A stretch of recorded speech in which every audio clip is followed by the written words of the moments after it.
the door? I didn't move the door. Hey, where's my dog? Hey everybody, welcome back to the Tribe of Nerds. This is your host, Jake Borucki, and I'm back doing a movie review. Just got back from seeing Supergirl in the theater, and I'm ready to talk about it. Is Supergirl as bad as the reviews are saying, or is it a little bit underrated and not as bad as people say? We're here to discuss that on the Tribe of Nerds. So for me, I just want to say off the top, I think Milly Alcock was great as Supergirl. I thought she did very well for the character that they were setting up. She's a character that does struggle through the movie. When we see her, she is enjoying her life, but she is in like a rut as well, where she's just spending her days partying.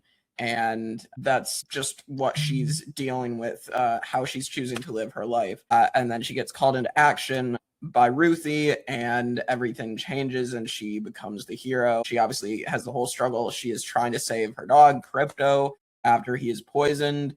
And I think at that point, then you get to genuinely like Supergirl more. So yeah, I don't get the hate for her portrayal of Supergirl. I think it was pretty good. And then I think Jason Momoa as Lobo. I don't know that much about Lobo from the comics. I'm not as familiar with DC as I am Marvel. So I thought that Jason Momoa was pretty interesting as Lobo. It's weird going from seeing him as Aquaman to now seeing him as a completely different character in a DC movie. But I know he's been wanting to play Lobo for a very long time, so it's cool that they gave him this opportunity to be a completely different character in James Gunn's universe. So I thought he was interesting.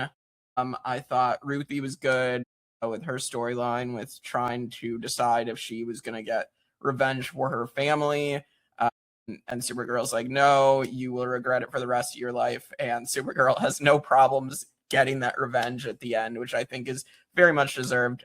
I do think the themes of this movie fit with what they're going for. You know, obviously Krem and the bad guys are sex trafficking girls. And so it's just like, it's something that is an issue that can be talked about, that should be talked about. And I think that like it works with the themes of the movie. David Corenswet is the other positive I wanted to bring up. I think that he was really good in his small role here. I obviously enjoyed him as Superman in his movie last year, and so it was cool to see him again kind of building up their relationship with Supergirl, and like how it was when she first got to Earth, and how he's like open arms and getting her into Earth and understanding that she doesn't understand what he's saying, and getting her accustomed to this world as well, like he had to do. The cons, yeah, Krem is a very standard bad guy. Obviously works with the themes that they have. But like obviously they're not trying to make him complex or anything. I mean, I don't necessarily know that it's something they should do with what they're trying to talk about. Obviously, you shouldn't make that type of bad guy complex, probably.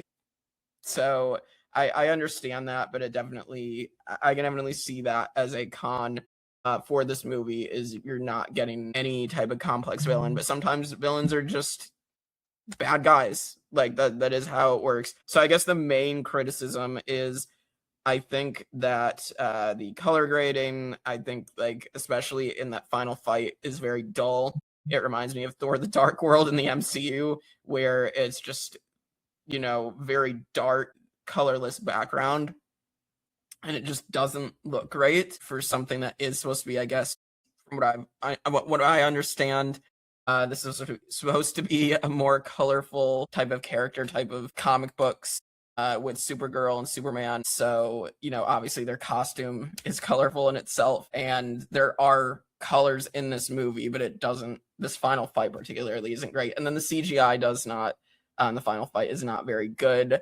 I thought that I think that's just par for the course for comic book movies right now, unfortunately. It just seems to be an issue, I guess, because it doesn't seem like it's gotten better with a lot of movies. I think visually this doesn't look as good as any of James Gunn's other comic book movies. I mean, the Guardians trilogy looks amazing in all three movies, and Superman looked pretty great, and then Suicide Squad I didn't have any issues with either. There was some color in there, and we're not really getting that here. But yeah, I don't think this movie is as bad as people are saying it is from certain corners of the internet.